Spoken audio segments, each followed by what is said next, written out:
We keep forgetting the past, at least those bits of the past we wish to forget. Is that wise? Eh?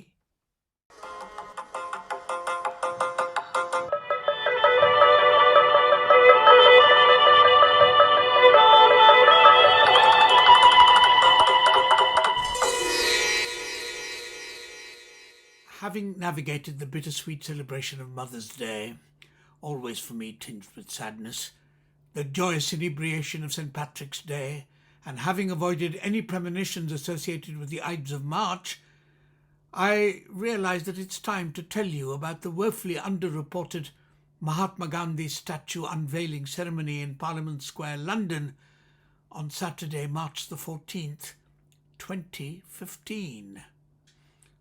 The strains of a melodious sitar, accompanied by the rhythmic beat of a tabla, heralded the welcome speech by the then Secretary of State for Culture, Media and Sport, who also acted as a sort of compere for the event, as I recall.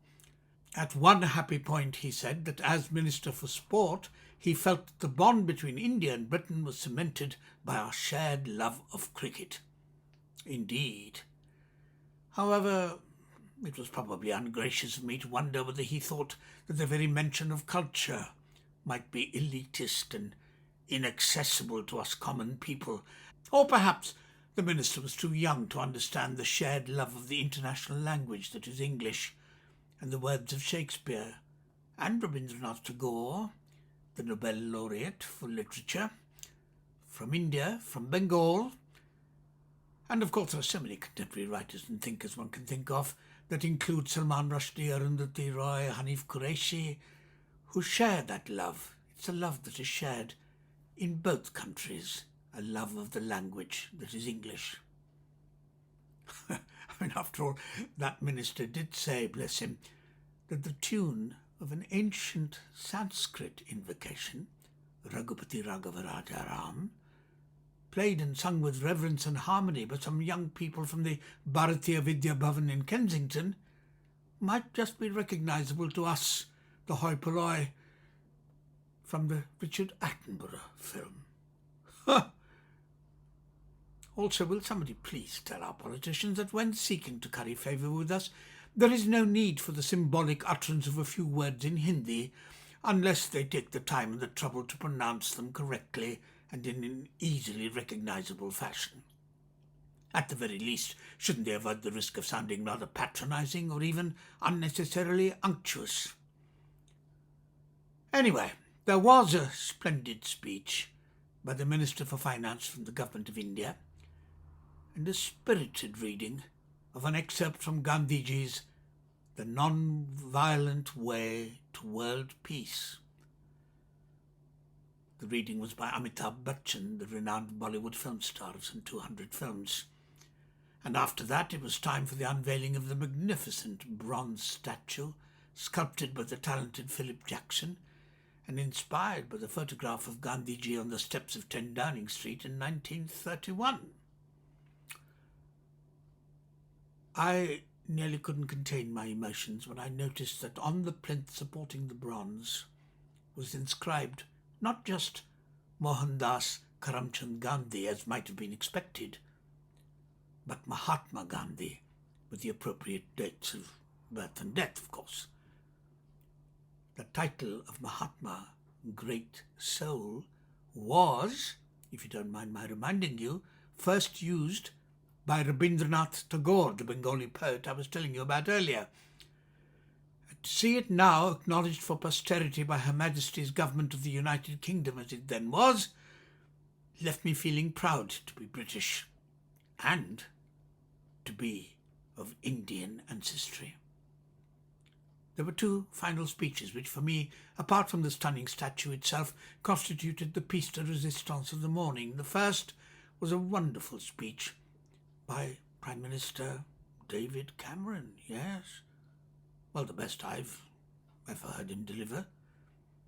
You see, not being a member of any political party or ideological cabal, I had, with some cynicism, I confess, expected political rhetoric or familiar grandstanding and the facile charm masking all true feeling that old Etonians are famed for. And I have to say I have some personal knowledge of this, as a beloved nephew of mine was a King's Scholar at that Prime Minister's alma mater. Eschewing all that artifice, he made a sincere speech, low-keyed and soberly understated, I thought, full of gravitas, although I did notice that he was wearing Chelsea boots, the Prime Minister of Britain, as opposed to the expected proper Oxfords with laces. And even a hint of emotion was revealed, fleetingly, displaying the vulnerable human being underneath. I was moved by his obviously genuine pride in the fact that both India and England, officially at least, shared the same values, such as democracy, free speech, fair play, tolerance irrespective of race, creed, colour or faith, in the pluralistic pursuit of truth and justice by their multi-ethnic populations. When I encountered Mr. Cameron afterwards, I found myself wishing him good luck in what was then a forthcoming general election, to which he replied with a rather wry, "Thank you, I think I'm going to need it." And if he was just being a hypocritical politician, he certainly gave a consummate performance. However, I felt that he was a real person for once, whatever one may think of his and his party's policies. To get back to the event itself, the grand finale transcended all expectations, with an extraordinarily honest, heartfelt, unsentimental yet compassionate speech by dear Gopal Gandhi. Anyway, we were told of Gandhiji's deep love of Britain and her peoples, and his dry wit, very English in style, some would say, in response to a largely hostile British press, and the vulgar rudeness of Sir Winston Churchill, who described him as a half-naked fakir. What composure, what courage Gandhiji showed in unflinchingly taking on the might of the greatest and most powerful empire in history, armed only with his philosophy of non-violence, and demonstrating that following the path of peace was not just a passive acceptance of the status quo, but one which required committed action by individuals who had to become the change that they wished for in others. After all, Gandhiji was a man who trained as a barrister at the Inner Temple, and he used courtesy, elegant good manners and reason to employ the unexpected tactic of daring to argue alongside Dadabhai Naoroji that colour prejudice is fundamentally un-British and un-Christian. It has become more obvious ever since the large influx of Europeans into this country. The employment of such an ethical basis in political struggle, of a belief that even one's oppressors can be swayed by reason and truth, and that we're all flawed, was a radical and some said impractical approach to disputes between the oppressors and the oppressed, the colonizers and the colonized.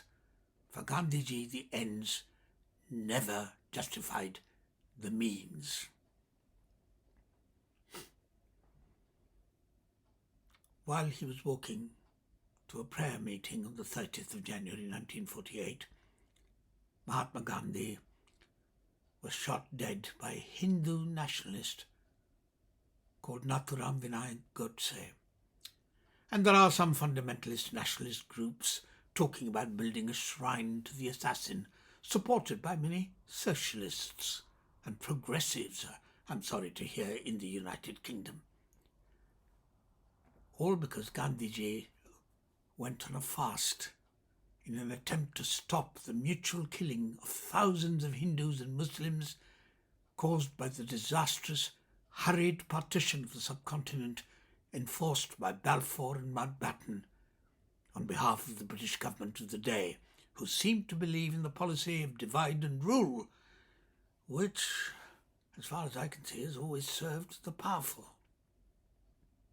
What dear Gopal said in his speech was that had his grandfather been alive, he would have campaigned for Mr. Godse, the very man who pumped the 3 bullets into Gandhiji's chest to be set free, because the Mahatma believed in Jesus' injunction to love and to forgive. Of course, Gandhiji was a human being with faults, and it was best known, as Gopal told us, by his grandmother, the remarkable Kasturbai Gandhi, who stood loyally by her husband through thick and thin. He himself admitted to the failings in his character, but never ceased to strive towards becoming more of the very best I could be, as he said, through his commitment to the ethic of hard work. It is interesting to me that Mahatma Gandhi never sought nor held public office, which makes him unique, certainly made him then, compared to even all the other statues in Parliament Square. Also, needless to add, Gandhiji never used nepotism to elevate members of his own family. The cult of hero worship is not one that appeals to me as a rule. However, if I had to make an exception, I would name Mohandas Karamchand Gandhi, the Mahatma, the great soul, as one of my heroes. For his commitment to love all living beings, including animals, to strive strenuously for truth and justice as a way of life, for fighting against all discrimination based on colour, race, ethnicity, or faith, for his philosophy of non-violent satyagraha and ahimsa, and for his belief that communal well-being can only result by empowering and transforming one's own individual self in the dutiful service of others, and reminding us that true strength derives from one's integrity. Gopal then showed us his mettle by saying that modern India should now look at her own scorching faults in the true Gandhian spirit of honest humility and self-examination, and in particular confront the ludicrousness of worshipping women in concept, while in reality continuing to subject too many of them to horrendous discrimination and unequal treatment.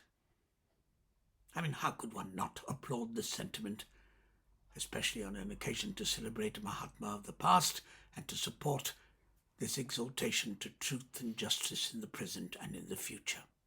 It was a wonderful start to the weekend, and as I sauntered to the reception of the Foreign and Commonwealth Office, I felt immensely joyful, full of hope, and truly blessed, even though I do not follow any particular religion, while still believing that there are more things in heaven and earth, Horatio, than are dreamed of in our philosophy.